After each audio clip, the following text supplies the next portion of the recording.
Thank you very much. And to our friends from the media, I'm sorry to have kept you waiting. Our discussions ran over time. Can I start by saying a very big welcome to Australia, to President Barroso, who leads the European Commission. This is his first visit to Australia and you are very welcome here. It's also the first visit of a President of the European Commission in 30 years, so long overdue, and we are very pleased to see you here. Of course, His Excellency will proceed from Australia to participate in the Pacific Island Forum in New Zealand, which is also a good opportunity to further cooperation between us, the European Commission and Pacific Island nations. Today we've had comprehensive discussions across a wide range of areas. I had the opportunity to speak to His Excellency informally last night, more formally today, and we've also had a discussion with a number of Cabinet Ministers. All of this underscores the importance of the bilateral relationship between us, which is built on many pillars of shared history and values, our great people-to-people links, and our strategic and economic interests. We are working through a framework agreement, a treaty-level agreement between us. We believe that is appropriate given the strength of the partnership between us, and we seek to build on that partnership. And we've talked today about expediting those discussions for that treaty-level agreement. We've also talked extensively about challenges facing the global economy and the need for coordinated efforts, particularly as we move towards the G20 meeting later this year, where we will be seeking to strengthen the global framework for balanced growth and economic resilience in the global economy. These have been testing times in Europe. Australia certainly welcomes the important steps European authorities have taken to address sovereign debt problems and to press on with reform. We know and understand these are difficult decisions, but we know that tough decisions are needed to stabilise financial markets. We share a recognition that free trade is essential if the global economy is to be restored to health, that we do need to resist protectionist moves, and that we have an aspiration for further trade liberalisation. And I thank Your Excellency for your personal leadership on these questions.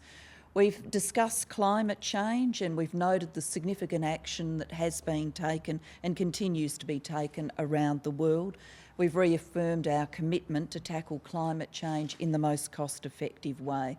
Both Australia and the EU recognise that carbon markets are the most cost-effective way of reducing greenhouse gases and creating clean energy jobs for the future.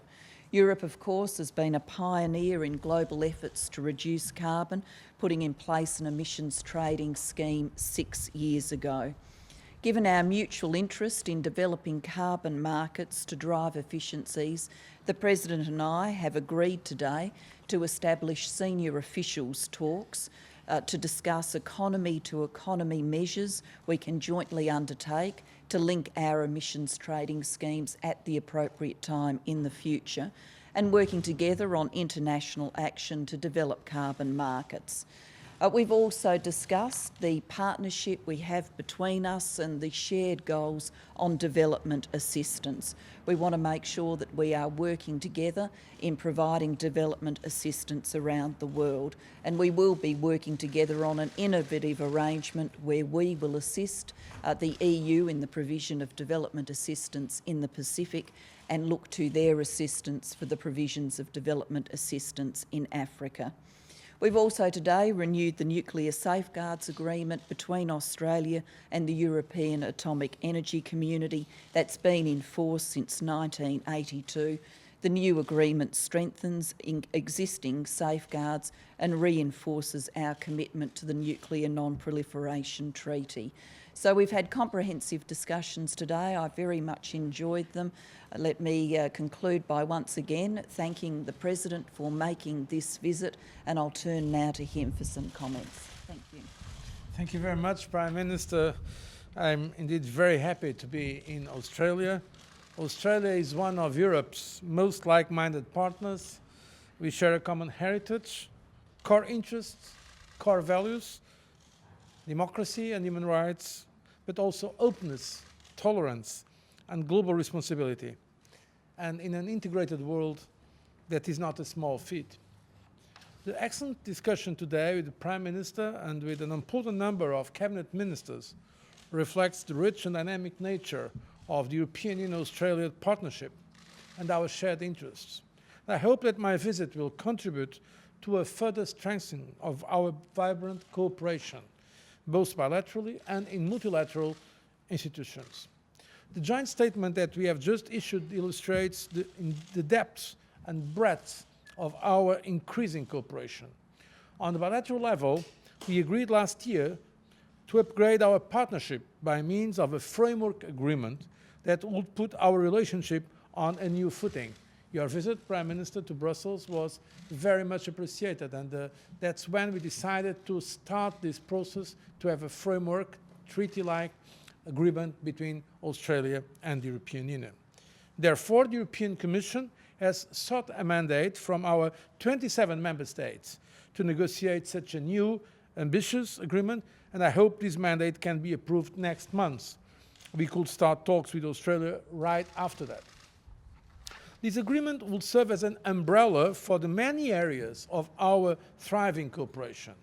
From the field of nuclear safety, Prime Minister and I signed a new agreement on this today, to the exchange of passenger name records, which is crucial for the security of our travelers, and where we also expect to sign a new agreement by the end of the year.